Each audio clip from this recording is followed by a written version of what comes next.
we are Julio and Veronique, dancers and teachers for Argentinian tango dancing.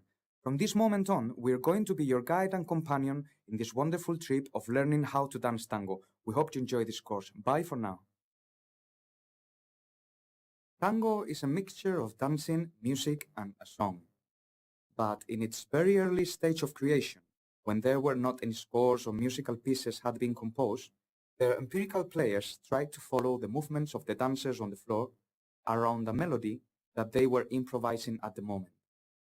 After this initial birth of the tango phenomenon, it is clear the thesis that tango is a musical expression that was born to be a dancing lure, despite the very good academic level of its future musicians, poets, dancers, and orchestras that will be added later.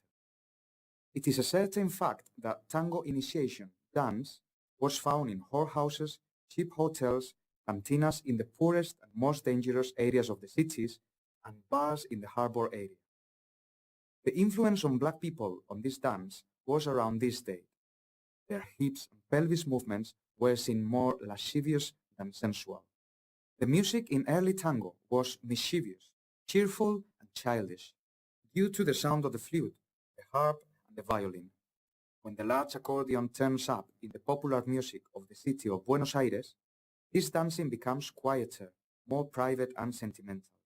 So tango changed, and the behavior of its dancers changed as well. The first dancers of tango were who decided on the tempo or the intensity of the rhythm. Many steps have been polished up since then, becoming more refined. Around those dancing patterns, lots of new ones have been added, improving what those anonymous Argentinian dancers from Buenos Aires created around the 40s decade. Many of them invented a dancing figure, and they handed it down without being conscious on how much they were contributing to this dance, as they were going to the dance floor only to have fun.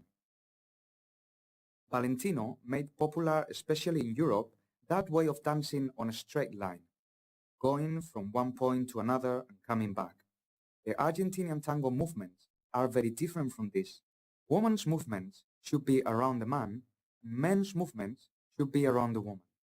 These are enveloping figures which create circular, natural, or round-shaped movements. The important thing in tango is not showing the skills of the dancers individually, but showing their dance as a unique thing, as if they were one body, as if they became one. With the bodies of the dancers dancing totally close, the efforts disappear, and the dancing evolves into a singular joint, without stiffness, where every dancer has understood that they must give, adapt, and complement each other. Because they have their arms strongly grabbed, the two members of this couple are obliged to understand each other and to communicate when they transfer their bodies in space or time. Tango means feeling it, learning to listen to the music, finding the difference between every rhythmic part on every song, respecting your own and somebody else's space, finding pleasure in a unique and wonderful choreography.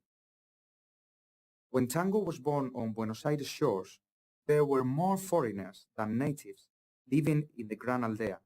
This would be the big city. Tango is a unique dance that implies an adventure of uncertain ending. The only truth that drags with it is the same one found on this popular saying about mate, a typical Argentinian tea. Whoever tries it, repeats. So whoever decides to initiate on the mysteries of the dancing tango, which is a unique dance, won't be able to stop anymore and will come back forever to the ballroom dance floor looking for the beat of tango, the rhythm of a milonga, or the beautiful balsecito criollo. There, he or she will find a partner of the opposite sex, and once they are together, although at first glance they dance like lonely souls, the beautiful intention in their figures when dancing will show that this old counterpoint, man and woman, can flow in harmony, two voices of the same choreographic chord.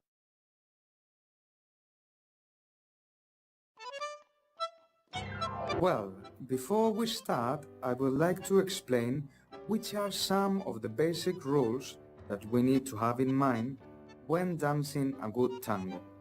We know that Argentinian tango is a dancing, And like every dancing deserves a good movement, and in order to have a good movement, it is very important to feel that our body is relaxed, to be very relaxed before we start dancing. This relaxation will allow that all our movements flow with continuity. To understand as well another basic rule, which is the musical tempo. This tempo should be the heartbeat that will act as the engine of our movement. Please remember these two rules. Be relaxed before and when dancing, and follow the beat of the tempo. Argentine tango is a folk dance, and like every popular dance, it should have stability and strength. We have to step firmly on the ground when dancing. Another basic rule for tango is the hug. This is the hug where one and one makes one. This is so important. The couple needs to find their intimate hug when they're dancing. And finally, the evolution on the dance floor. A real good tango dancer, a real milonguero, knows how to flow to the beat of tango and how to move counterclockwise, drawing beautiful patterns and figures on the floor.